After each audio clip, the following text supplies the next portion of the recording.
The Galactic Security Council's chamber smelled like desperation and overpriced cologne. Not exactly a winning combo. I'm Vrax Thorn, Chief Intelligence Officer of the Zoltanian Empire, and at that moment, I was wedged into a government-issue chair, trying not to twitch while watching the so-called brightest minds from 7 galaxies shout at each other. And yep, you guessed it, about humans. Again. They're barbarians, unpredictable, dangerous, roared Ambassador Plex, his upper tentacles whipping around like they were personally offended. Need I remind this council of the Mars incident? I rolled all 4 of my eyes. Here we go. That was 23 cycles ago, I said, trying real hard to keep the sarcasm on a leash. And they've apologized, repeatedly, with fruit baskets. Plex looked like he was about to implode. But before he could blast back, I raised a hand. Can we maybe talk about the current situation instead of digging up old drama? Silence. Which, in a room full of alien diplomats, is more suspicious than a quiet toddler. These beings love to hear themselves talk. It's like their favorite hobby, right after paranoia and tax evasion. Intelligence Officer Thorn, rumbled Supreme Counselor Drev Maktar, his deep voice echoing like thunder from a cave. You have the floor. Tell us about this human. I stood, straightened my ceremonial sash, cleared my throat. Her name is Alexis Keller, age 34, Earth years, lives in a region called Minnesota, cold, flat, lots of lakes, and something called hot dish. She's not on any military roster, not officially. Plex couldn't hold it. Then why, he burst out, does she bear the mark? A fair question, and the reason I hadn't slept in 14 cycles. That's what makes this complicated, I admitted. Behind me, the hollow screen flickered to life, showing an image of Alexis Keller. Average human female. Brown hair in a bob. Pretty unremarkable, except her eyes. Sharp. Watchful. Calculating. And just under the rolled-up sleeve on her right arm, the mark. For those unfamiliar with human military iconography, I said, that symbol indicates membership in Delta Force. Elite unit.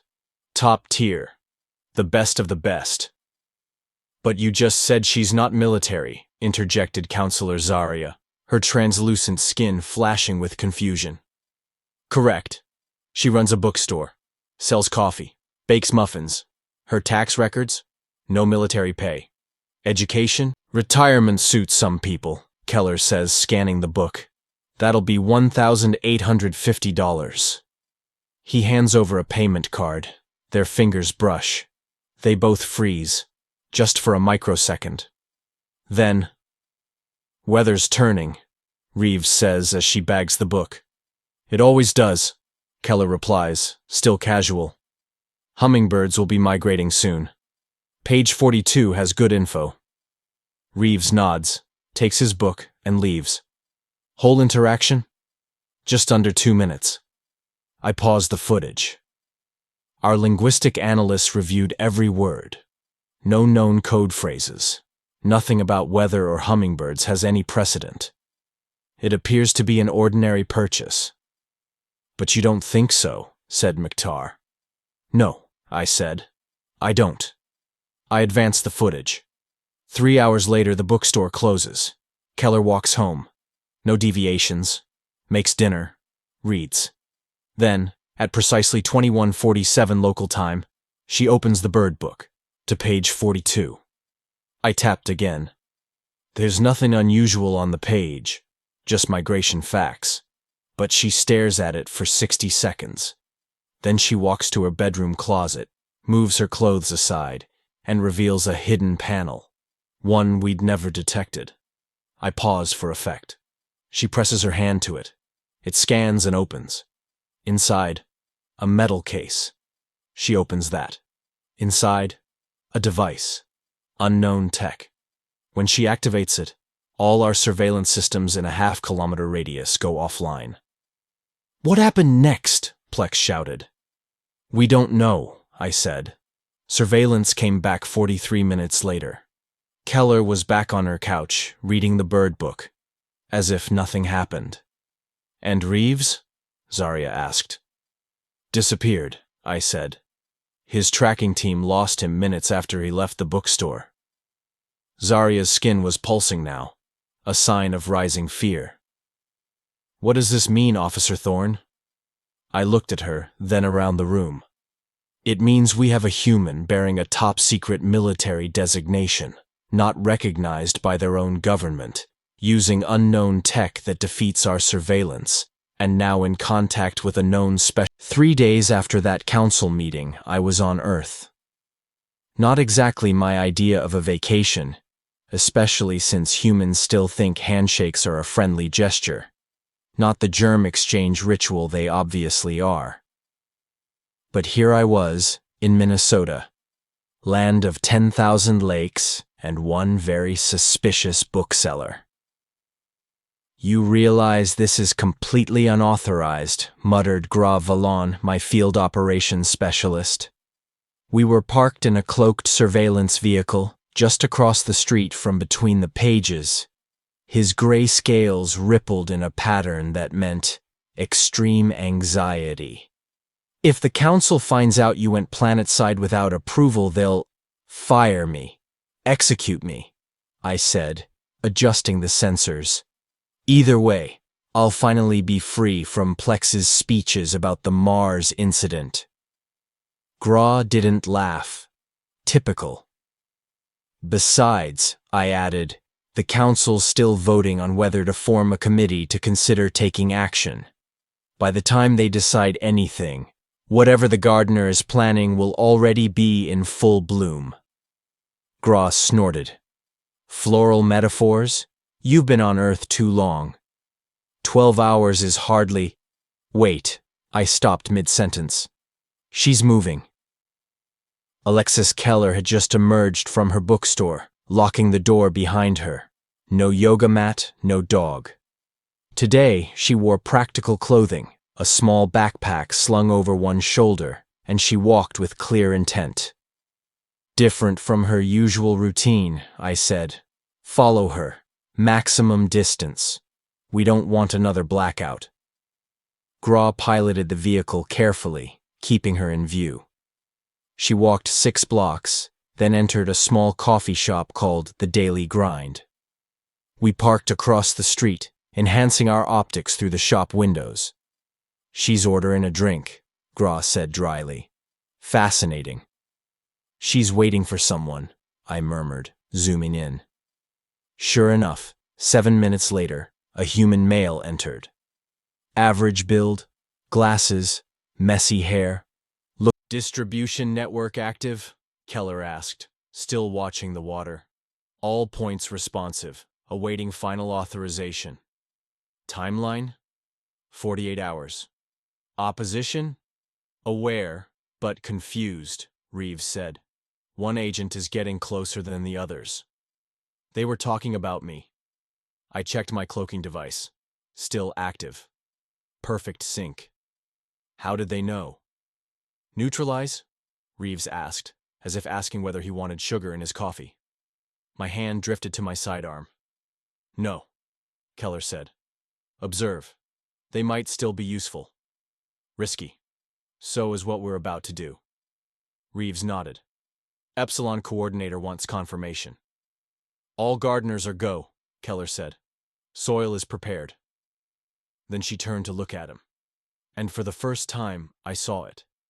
Something dangerous behind her eyes. Something ancient. Something final.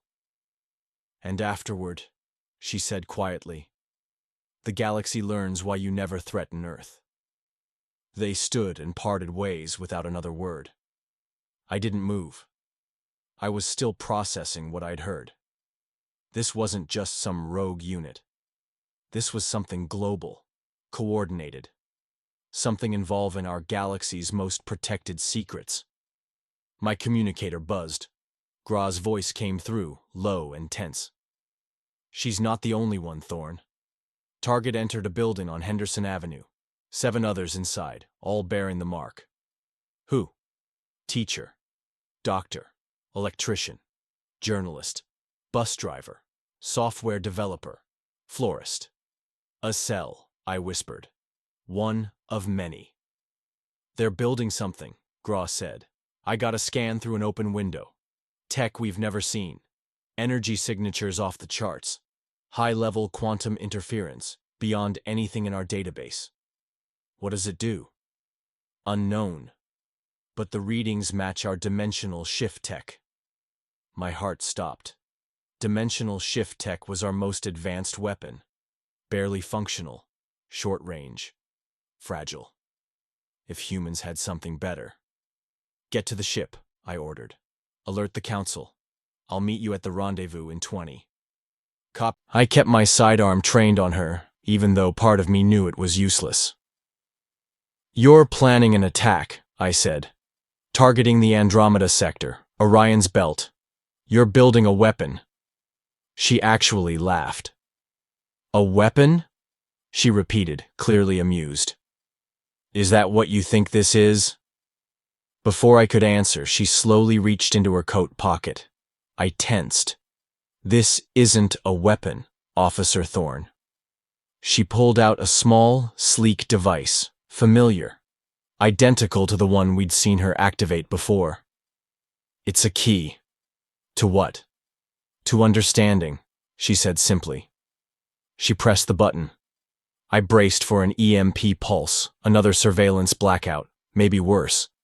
But instead, nothing changed, at least not visibly. She looked up. Right now, similar devices are activating in every major city on Earth. And in exactly 12 hours, your Galactic Security Council is going to receive a message they will not forget. My mind raced. The gardener has awakened. Prepare the soil. What does it mean? I asked. Her expression darkened. It means humanity has been watching, listening, preparing.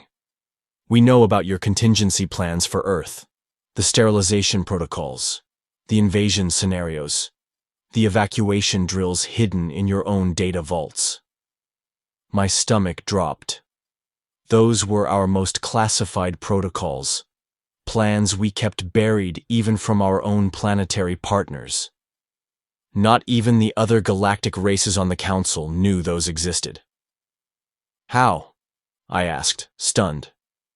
No human should even know. Because we planted the seeds long ago, she said softly, and you never noticed them grow. She rolled up her sleeve. Up close, the mark wasn't like anything I'd seen. Not ink, not scar tissue. It shimmered, part of her skin, but also not. Embedded at the cellular level, alive, resonating. This is the mark of